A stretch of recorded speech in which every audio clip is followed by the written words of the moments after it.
Resource to be exploited, a problem to be managed, or a backdrop for well-meaning but ultimately superficial gestures. We are a people with our own agency, our own history, and our own profound contributions to make to the world. We ask for the dignity of being treated as equals, and for the opportunity to build our own future, with or without your charity. The final words hung in the air, a stark and unyielding challenge. The glamorous Wilshire Theatre, usually a bastion of controlled narratives and curated emotions, felt suddenly small, almost insignificant. The audience, moments before engaged in polite applause and murmured affirmations, sat in a silence far deeper than anything Denzel Washington had ever commanded in a film. It was the silence of revelation, of discomfort, and perhaps, of nascent understanding. Denzel, usually so adept at controlling the rhythm of an event, found himself momentarily speechless. He simply looked at the screen, at the young president of a nation most had never heard of, and then back at the stunned faces in the audience. There was no denying the raw power of what they had just witnessed. This wasn't entertainment, it was truth, unfiltered and unapologetic. Finally, Denzel broke the silence, his voice a little hoarse. "President Traoré," he said, "thank you. Thank you for your candor. Thank you for your truth. We hear you." He turned to the audience, his gaze sweeping over the faces of the celebrities, the executives, the philanthropists. "What we have just heard," he continued, "is not a request for donations. It is a demand for a different way of seeing, a different way of engaging. It is a reminder that true change begins not with giving money, but with listening, understanding, and addressing the root causes of injustice."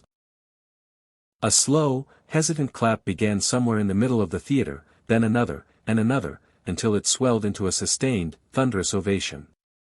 It wasn't the polite, programmed applause of a charity event. It was an acknowledgement, a release, and a testament to the fact that sometimes, the most profound impact comes not from what is expected, but from what is utterly, undeniably real. Backstage, Sarah Chin stood transfixed, her phone still in her hand. Marcus, the junior producer, looked at her, his eyes wide. "Did that just happen?" he whispered. Sarah could only nod. The carefully planned evening had been derailed, but in its place, something far more significant had emerged.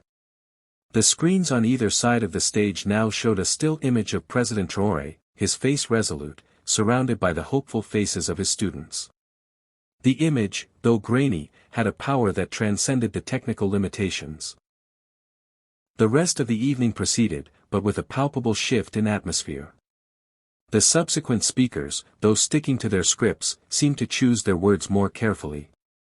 The tech billionaire spoke not just of his foundation's initiative, but of the responsibility of global corporations. The pop star, after her acoustic performance, shared a personal reflection on the disconnect between her privileged life and the struggles faced by so many.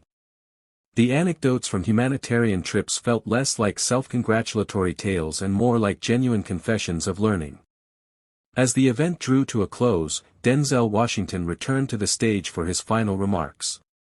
"Tonight," he said, looking directly into the cameras, "we were reminded that the world is far larger and more complex than the narratives we often consume.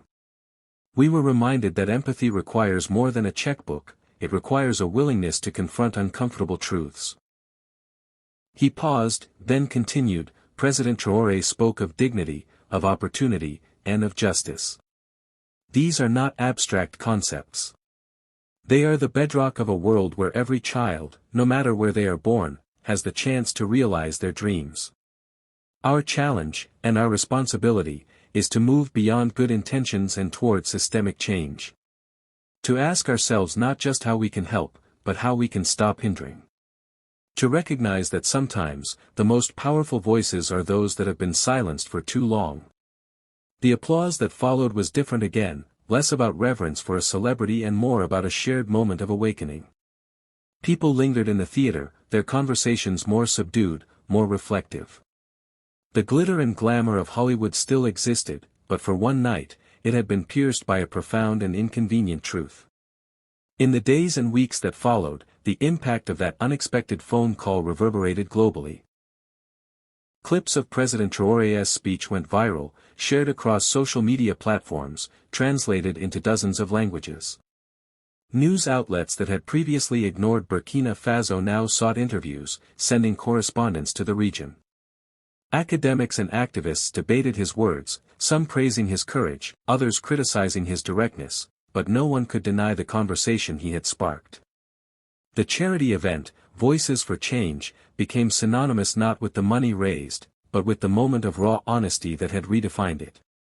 Donations did pour in, not just to the Children's Education Initiative, but to grassroots organizations in Burkina Faso and other African nations, many specifically requesting that their contributions be used to support local-led development projects and initiatives that champion self-reliance. Denzel Washington, already a respected figure, gained a new dimension of influence. He became an unexpected advocate for a more equitable global dialogue, using his platform to amplify voices that had traditionally been marginalized. He initiated conversations with policymakers, facilitated meetings between African leaders and international organizations, and consistently returned to the themes of justice, dignity, and true partnership. President Ibrahim Traoré, for his part, continued his work in Burkina Faso, his image no longer just that of a military leader, but of a man who had dared to speak truth to power on a global stage. The Ibrahim Sankara Academy, which had been shown to the world, received international attention and support, but critically, it maintained its local leadership and vision, a testament to the principle of self-determination that Traoré had so passionately articulated. The story of that Thursday evening in Los Angeles became a legend in Hollywood, a cautionary tale for those who sought to control every narrative, and an inspiring one for those who understood that true impact often comes from embracing the unpredictable.